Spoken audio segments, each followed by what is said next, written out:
जिन परिस्थितियों में उनको जो बेहतर लगा उन्होंने वो किया, और किसी का भी कृत्य समय काल परिस्थितियों से मुक्त होता नहीं है। जो तुम जिस चीज के दम पे तुम सबसे ज्यादा कूद रहे हो वो खराब है, वो गलत है, क्योंकि वो राजनीतिक विचारधारा से ज्यादा राष्ट्रवादी विचारधारा से प्रेरित थे।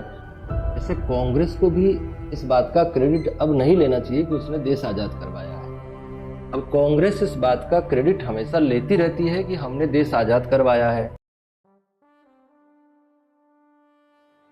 मैंने कहना ये चाह रहा था कि भारत की राजनीति बड़ी प्रतीकात्मक है। जैसे कांग्रेस को भी इस बात का क्रेडिट अब नहीं लेना चाहिए कि उसने देश आजाद करवाया है। जिन लोगों ने देश आजाद करवाया अब वो कांग्रेस में नहीं है। अब कांग्रेस इस बात का क्रेडिट हमेशा लेती रहती है कि हमने देश आजाद करवाया है, और जिन लोगों ने, जैसे भारतीय जनता पार्टी जिस विचारधारा से उठकर आगे आई है, उस विचारधारा के लोगों ने भारतीय राष्ट्रीय आंदोलन का विरोध किया था। तो जिन लोगों ने किया था वो लोग अब उसमें भी नहीं है, तो इसके लिए उनको भी गाली नहीं दी जानी चाहिए।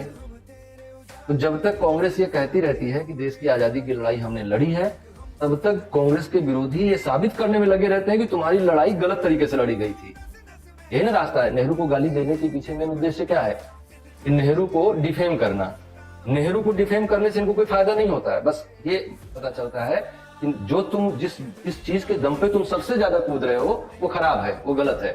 तो अगर कांग्रेस आजादी की लड़ाई का क्रेडिट लेना बंद कर दे तो महानुभावों को गाली मिलना बंद हो जाएगी। ना महात्मा गांधी को कोई गाली देगा, ना पंडित जवाहरलाल नेहरू को कोई गाली देगा। और इस बात को भी समझना चाहिए कि पंडित जवाहरलाल नेहरू कांग्रेस के नहीं है, महात्मा गांधी कांग्रेस के नहीं है, सरदार वल्लभ भाई पटेल, सुभाष चंद्र बोस कांग्रेस के नहीं है, वो इस देश के हैं।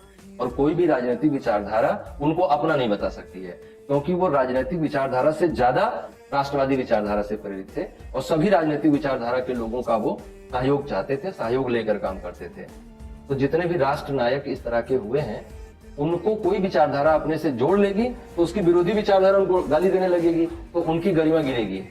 तो ये नहीं होना चाहिए, बहुत गलत बात है। ये केवल इंडिया में है, बाकी पूरी दुनिया में कोई अपने पूर्वजों को गाली नहीं देता।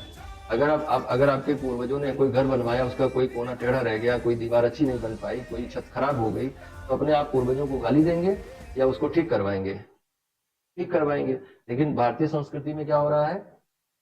गाली दी जा रही है।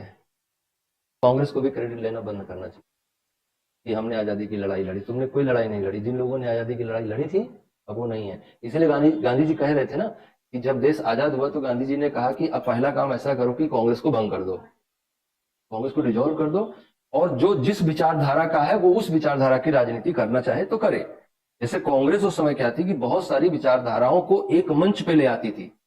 किस नाम पे? राष्ट्रवाद के नाम पे, अंग्रेजों को भारत से निकालने के नाम पे। तो बहुत सारे लोग अपनी विचारधारा को कंप्रोमाइज करके कांग्रेस का साथ देते थे, जिनमें सरदार वल्लभ भाई पटेल भी थे। तो गांधी जी ने कहा कि अब इसको डिसॉल्व कर दो कांग्रेस को, और जो अब जिसकी जो विचारधारा है उस विचारधारा के अनुसार जिस राजनीतिक दल में काम करना चाहे या जिस तरह की राजनीति करना चाहे वो करने के लिए स्वतंत्र छोड़ दो। तो कांग्रेस को तो डिसॉल्व हो जाना चाहिए था टाइम पे। उसके बाद कांग्रेस बनती या क्या बनता तो वो ठीक रहता। तो कांग्रेस का यहाँ पे गड़बड़ी है।